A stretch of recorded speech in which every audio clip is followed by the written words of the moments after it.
Welcome to another episode on the Goddess Cave. Thank you guys so much for tuning in to another episode where it gets real in the cave.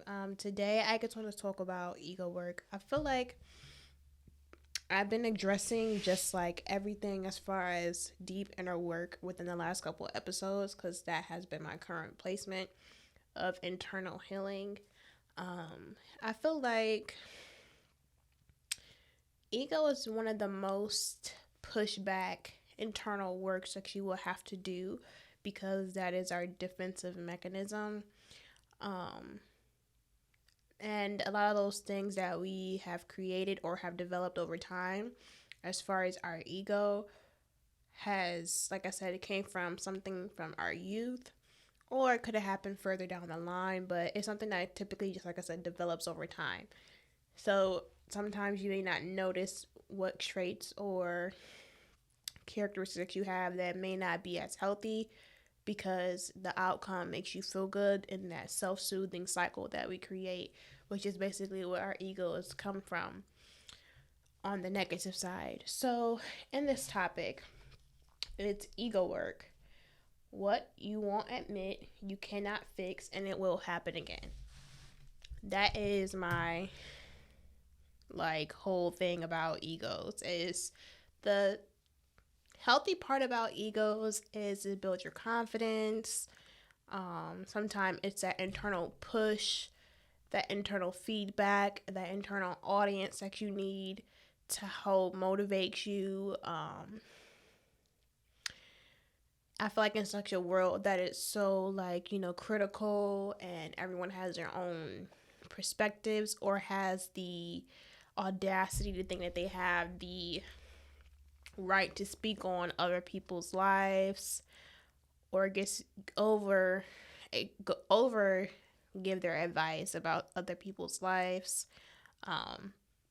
You have to have some type of ego to make sure that you can say, okay, you know what, this is my life that I was blessed to live and I'm going to live it, in the way that I feel that coincides with everything else about myself and my purpose and my dreams. And you have to be okay with that. So you have to have some type of shield to help you with that. I forgot what reference that I gave. What was it? I don't know if it was Manifest. No, it wasn't Manifest. It was a show that I loved. It was on Amazon. I can't remember, but it was basically off of egos and saying that, those are our shields. And I can't remember the name of the show. Here goes another moment where I have to let y'all know later. I'll put it on the screen. But it's kind of like that.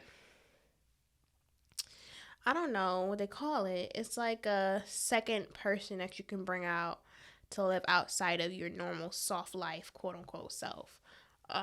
The true version of yourself. And like I said, in some situations, you have to have that shield to protect you of yourself because it's like the world is the world and we can't control that. We can only give our influence and our perspective to those who are ready and willing to hear our perspectives and it aligns with their life and they can identify it. That's where the change begins. But as far as trying to take on the whole world, you could only just go to whatever crowd you were blessed to be able to reach, and that's it, So I feel like I said, in this consumer world that we have and everyone's trying to make a quick dollar or catch on to whatever that can make them a profit, I feel like some things that I feel like we should have been taught as kids, it's different now. And I feel like now it's almost like the consumer world is just, oh my gosh, it just feeds too much to where, like I said, you have to be able to make that internal decision of what is self-love, what is this going to mean to me, and what does this going to allow me to create for my own life. Because when you think about it, my ego told me as long as I'm buying myself flowers, as long as I am going on, me dates, and as long as I am buying me these types of gifts or buying these type of experiences, then I'm okay. And to be honest, like I said, I did this whole episode on vices before, but to be honest, like, you have to be able to realize when those things are like, just like someone who's using a drug to band-aid their issues. And I feel like a lot of times that happens, because now that I've gone through this different type of healing where I feel like it's more, it just feels really different. I feel like it gets really deep. I feel that breaking through that ego takes a lot of time. It's not something that you're going to be doing overnight. Ego work can very much so have you projecting once you start to work on it, because when you breaking down these mechanisms, you're gonna not only have to deal with the people who you're gonna have to deal with on a day-to-day basis, whether it's your relationship, your parents, or whatever.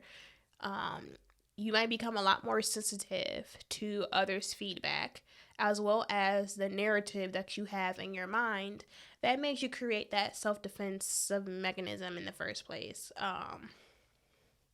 So let's say for my finances, right? I remember as a kid, my dad would try to give me advice on my finances and whatnot. And, so when you get older, it's like, okay, mama told me, daddy told me, like, yeah. But at the time, because my self-love was based off of that whole consumer base of self-love, I was not able to hear him. All I took from his advice of, hey, your finances should be like this. Hey, how's this going? Are you making sure you're saving? But because all I was really focused on at the time was feeding that need, which was a wallowing pit, that is a dark hole that I could not feel. I took what he said as an attack. Like, are you telling me not to love myself? Are you telling me I don't know how to love myself? Are you telling it was just really negative. So like I said, sometimes those negative experience that we create comes from those egos, because we're taking it as an attack because we've closed this door shut and we bolted it, and it's like, once I see that you're trying to unscrew these bolts, it's like, wait a minute, that's my soft side. I think we don't really think about how hard it is to go and to transition from one stage in life to the next. I feel like there's certain times in your life, like I said, I feel like that ego time that I had when that was really heightened, I feel like it was necessary to help me build some type of confidence. But in those ways of me breaking down that ego, going into, I guess you could say, this soft error, is better, because I can see the error and where ways when I was like, okay, you weren't able to receive, because you don't want to be okay. This is a take I have on the whole Black woman, and they say that Black women are this and that and not able to receive. In that moment, in those receiving moments, you're really on edge. And it's not because you just feel that it's a rite of passage that you deserve to be this way.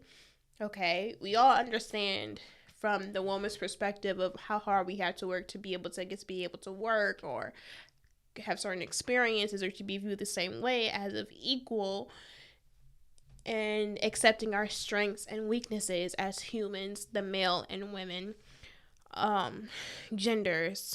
I feel that it's an attack. We take a lot of things of attack because of that, playing field is unleveled. So whenever we finally that's why I don't like gender roles, okay? Because I feel like for the Black woman, especially, because that's what I am, that's how I can relate, and that's the only perspective I can give. I feel like once we feel like we've nurtured and did this and did that it's like you have to become the total opposite instead of more so becoming more balanced. That's typically the reaction and not a response of saying, okay, the reaction is saying, okay, nope, dudes ain't this. I'm against dog dudes, or all I can get from a dude, or I'm about to just play around like how everybody else play around. This the last time I want to be heard. Da da da da da. All these narratives that we typically our reactions and not responses. Instead of, okay, you know what? It's always however you're treating yourself is what comes out and is what you're able to receive. So instead of saying, okay, wait, this is gonna be the last time that some such and such is gonna do something to me, let's go back and see, why was that even a reason in the first place? Why was it ever acceptable for someone to talk to you in a certain way in the first place? Why was it ever a reason to where you allowed yourself to be acceptable to a certain circumstance in the first place? That's a response. Because at the end of the day, you can only have control over your life, no matter if you're the most whole healed person, quote unquote. Because I feel like the cap for every individual is about 80%, and then partnership helps you get to that, 100%. Plus, whatever your faith is helps get you to that 100%. So, ego will tell you you're 100% healed, and until you meet someone, that's when you really get tested. Because I've been there. Everyone seems and acts like they're the best things in sliced bread and butter, but it's like, it's cool to say that, you know what? Budgeting is easy, because all you have to do is, okay, let's talk about this. The transition from singleness to partnership to a family, okay? First of all, sis, you was the boss about, okay, let's say me, I'm a tad bit frugal, okay? So I might only buy X, Y, and Z and keep it to that strict budget, right?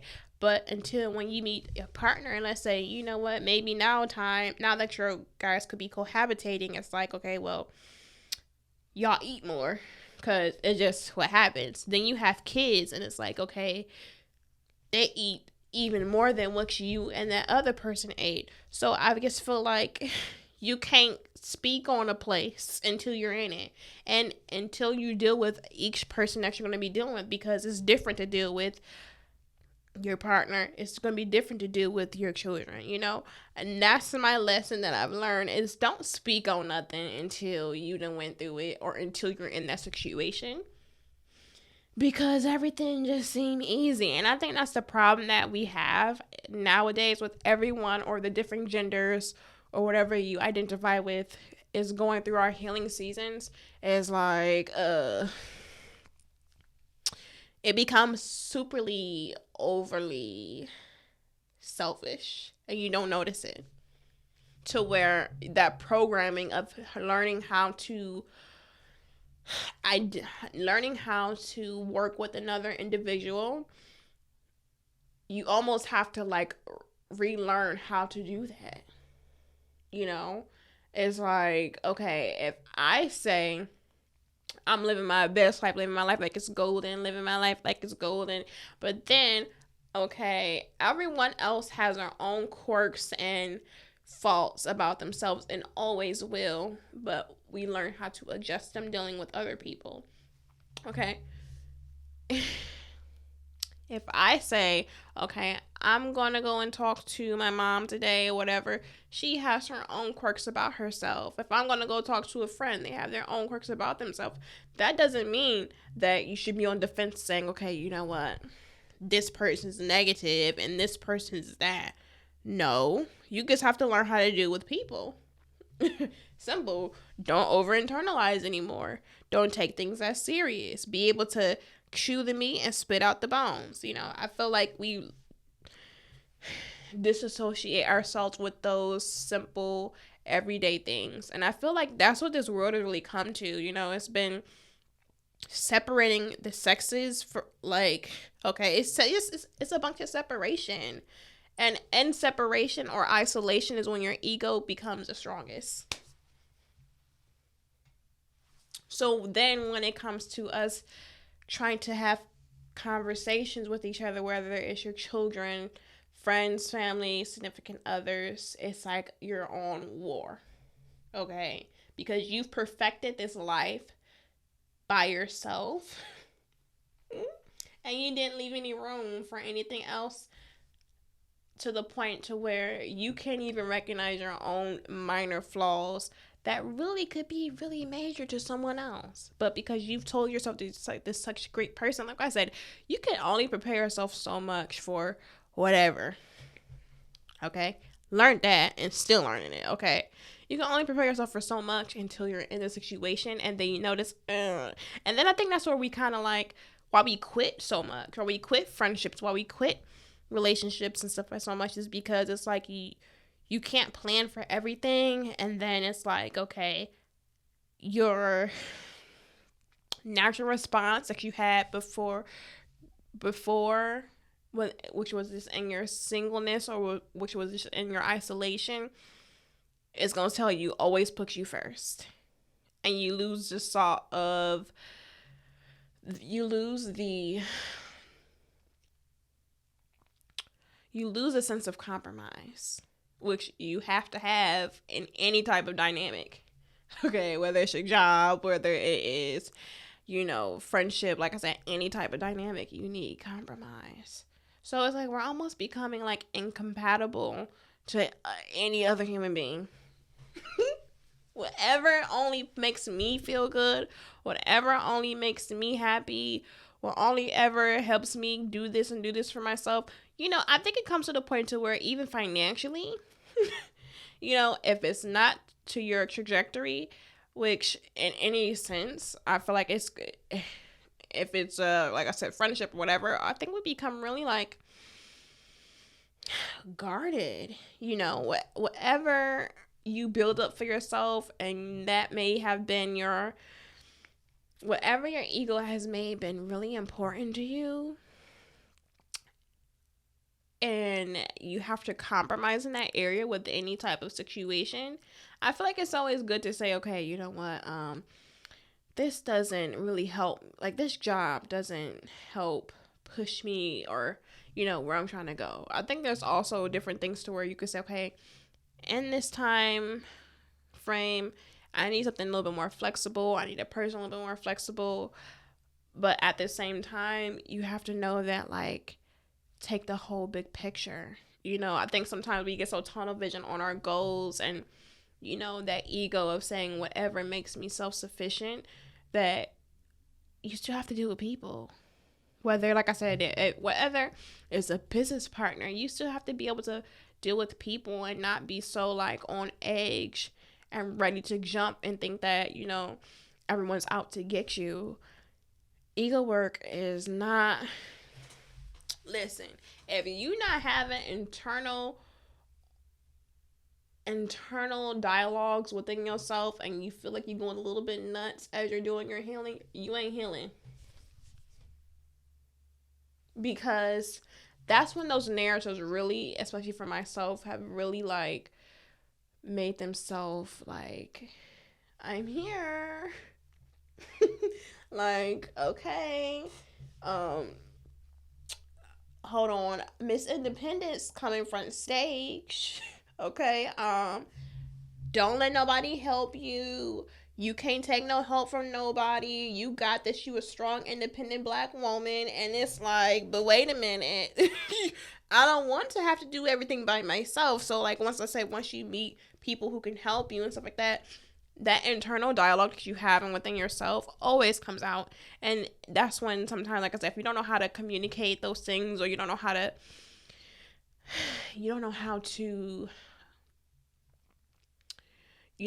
to break those things down and why those situations are happening or why those feelings are coming up, that's what I said is going to happen again. Like, okay, here, let me get another example. What's another trigger? And that's what they are. They're triggers. That's when it comes out. Triggers. You're gonna always have triggers and multiple dynamics, okay? Because it's just your root that you have to unroot. And just because you haven't unrooted don't mean that there may be baby seeds sprinkled around sometimes, okay? Let's see. Okay. I have a root of this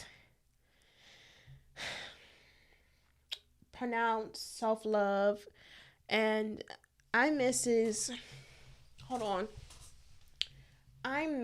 show and tell self-love, and I just feel that self-love is shown through gifts and materialism and da da da da.